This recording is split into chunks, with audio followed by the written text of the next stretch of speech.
Hello guys, আকৌ এটা নতুন ভিডিঅ'লৈ আপোনালোক সকলোকে স্বাগতম জনাইছোঁ। ইয়াৰ আগৰ ভিডিঅ'ত আপোনালোকে দেখিছে মুখ্যমন্ত্ৰী লোকসেৱক আৰোগ্য যোজনাৰ ৰেজিষ্ট্ৰেশ্যন প্ৰচেছখিনি, আৰু ভিডিঅ'টো বহুত দীঘল হ'ব বুলি মই কিছুমান কথা স্কিপ কৰি ভিডিঅ'টো বনাইছিলোঁ আৰু অকল ৰেজিষ্ট্ৰেশ্যন প্ৰচেছটোৱে দেখুৱাইছিলোঁ। এতিয়া আৰু কিছুমান আপোনালোকৰ মনতো চাগে বহুত প্ৰশ্ন উঠিছে যে ৰেজিষ্ট্ৰেশ্যন কৰা টাইমত আপোনালোকে ফটো কি আপলোড দিব লাগিব, ডকুমেণ্টছ কি আপলোড দিব লাগিব, এইখিনি কথা। আৰু আপোনালোকৰ যদি দুইটা হাজবেণ্ড ৱাইফে যদি চাকৰি কৰে তেতিয়াহ'লে আপোনালোকৰ ৰেজিষ্ট্ৰেশ্যন প্ৰচেছটো কি হ'ব, এই গোটেইখিনি কথা মই এইটো ভিডিঅ'ত কৈ যাম। গতিকে ভিডিঅ'টো স্কিপ নকৰাকৈ শেষলৈকে চাই গৈ থাকিব। আপোনালোক যদি ইউটিউবত চাই আছে প্লিজ চেনেলটো ছাবস্ক্ৰাইব কৰি কাষতে থকা বেল আইকনটো প্ৰেছ কৰি দিব, আৰু ফেচবুকত যদি চাই আছে প্লিজ পেজটো ফ'ল' কৰি ন'টিফিকেশ্যন বেলটো অল কৰি দিব। আহক এতিয়া পলম নকৰি ভিডিঅ'টো আৰম্ভ কৰোঁ।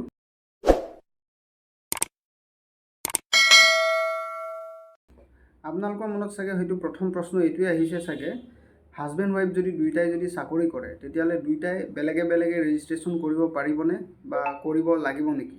ডকুমেণ্টছ কি আপলোড কৰিব লাগিব, কাৰ ডকুমেণ্টছ আপলোড কৰিব লাগিব, কি ডকুমেণ্টছ আপলোড কৰিব লাগিব। গতিকে মই ইয়াতে আপোনালোকক কৈ যাওঁ যে ভিডিঅ'টো স্কিপ নকৰাকৈ শেষলৈকে চাই গৈ থাকিব। গাইজ, হাজবেণ্ড ৱাইফ দুইটাই যদি চাকৰি কৰা হয় তেতিয়াহ'লে বেলেগে বেলেগে ৰেজিষ্ট্ৰেশ্যন কৰাৰ প্ৰয়োজন নাই। আৰু যদি আপোনালোকে বেলেগে বেলেগে যদি ৰেজিষ্ট্ৰেশ্যন কৰি দিয়ে তেতিয়া ছেইম ডকুমেণ্টছ ছেইম ফটো যেতিয়া আপলোড হ'ব তেতিয়া হয়তো আপোনালোকৰ এপ্লিকেশ্যনটো একচেপ্ট কৰা নাযাবও পাৰে। যেতিয়া আপোনালোকে ডকুমেণ্টছ আপলোড কৰিব ডিপেণ্ডেণ্টক, তেতিয়া এটা কথা আপোনালোকে লক্ষ্য কৰিব লাগিব যে ডিপেণ্ডেণ্টৰ লগত বেনিফিচিয়াৰীজনৰ নাম এটাচ থকা ডকুমেণ্টছহে আপোনালোকে আপলোড কৰিব।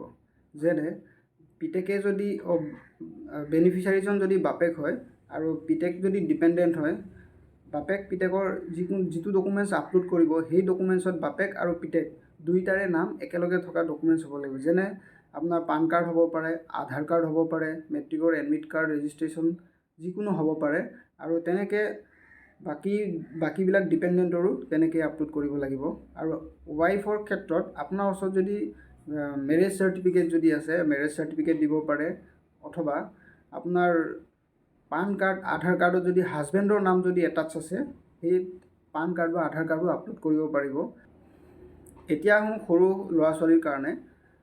আপোনাৰ যদি সৰু ল'ৰা ছোৱালী যদি আছে, তাৰ যদি ফটো ID যদি নাথাকে তেতিয়াহ'লে আপোনালোকে বাৰ্থ চাৰ্টিফিকেটখন আপলোড কৰিলেও হ'ব।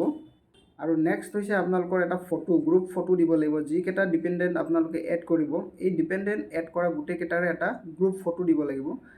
মুখ্যমন্ত্ৰী লোকসেৱক আৰোগ্য যোজনা আঁচনিখন ৰেজিষ্ট্ৰেশ্যন কৰি থকাৰ সময়ত তলৰ ফালে আপোনালোকে এটা অপশ্যন দেখিছে নিশ্চয়, তাতে লিখা আছে যদি আপুনি মুখ্যমন্ত্ৰী লোকসেৱক আৰোগ্য যোজনা আঁচনিখন যদি আপুনি ক্লেইম কৰে তেতিয়াহ'লে আদাৰ ইঞ্চুৰেঞ্চ কোম্পানীৰ পৰা আপুনি ক্লেইম কৰিব নোৱাৰিব বুলি। কিন্তু আপোনাৰ ওচৰত যদি প্ৰাইভেট হেল্থ ইঞ্চুৰেঞ্চ কোম্পানীত যদি আপুনি লৈ থৈছে তেতিয়াহ'লে ৰেজিষ্ট্ৰেশ্যন কৰাত কোনো আপত্তি নাই।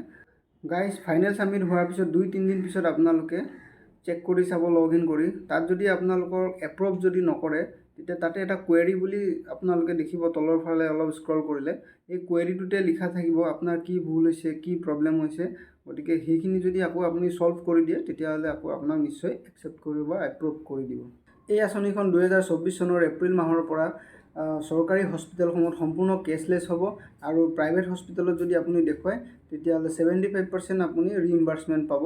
আৰু ৰিইম্বাৰ্চমেণ্ট পোৱাৰ প্ৰক্ৰিয়াখিনি পিছত যদি পাৰোঁ মই আপোনালোকক ভিডিঅ' বনাই দেখাই দিম কেনেকৈ ৰিইম্বাৰ্চমেণ্ট এপ্লাই কৰে।